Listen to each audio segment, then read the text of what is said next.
अंदू अपेक्षे पयलींच पावस चडिल्ल्यान हो पावस पिकांच्या मुळार वार करपी थारला। ह्या पावसाक भिण्णांचे आनी मिरसांगेचे लागवडीचेर परिणाम जाल्ल्याचे पळोवपाक मेळटा। हाका लागून अंदूच्या मोसमांत मिरसांगेचें उत्पादन उणें जावपाची शक्यताय आसा। जाल्यार भिण्णांची सोलां तयार करपी उत्पादकांक हाचो अर्थीक पावड्यार बरोच फटको बसला। नमस्कार, भांगरभूंयच्या डिजिटल रिपोर्टात तुमकां सगळ्यांक येवकार। गोंयचें नुस्तें हुमण पुराय संवसारभर फामाद आनी हें आंबट तिखट हुमण करपाक गोंयकारांकूच बेस बरें जमता। हें हुमण आनीक रुचीक जाता तें तातूंत पडपी सोलांक लागून, मागीर ती आंब्याची आसूं वा भिण्णाची। ही सोलां हुमणाची रूच आनीक वाडयतात।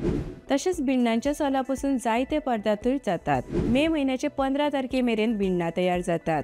ती काडून ताचेर प्रक्रिया करून सोलां करतात। ताका बाजारांत बरी मागणी आसा। गोंयच्या बाजारांनी व्हडा प्रमाणात सोलां विकपा खातीर येतात। 70 मालात व्हडा प्रमाणात हाचें उत्पादन जाता।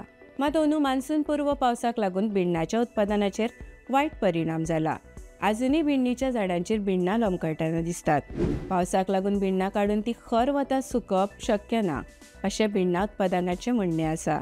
मान्सून पूर्व पावस सुरू जाल्ल्यान आनी खर वत नाशिल्ल्यान सोलां तयार करप शक्य ना। हाका लागून सोलांच्या उत्पादकांचें अर्थीक वेवस्थापन हालपाची शक्यताय आसा। गोंयच्या बाजारांनी व्हडा प्रमाणात सोलां विक्रे खातीर येतात। अंदू मात बाजारांनी सोलां चड दिसनात।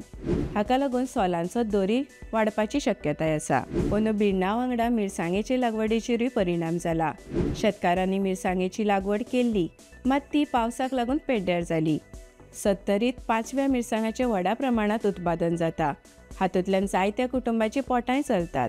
अंदू मात पावसाक लागून जायत्या शेतकारांक अर्थीक नदरेन फटको बसला। तर अशाच खबरां खातीर भांगरभूंयक फेसबूक आनी एक्साचेर फॉलो करात।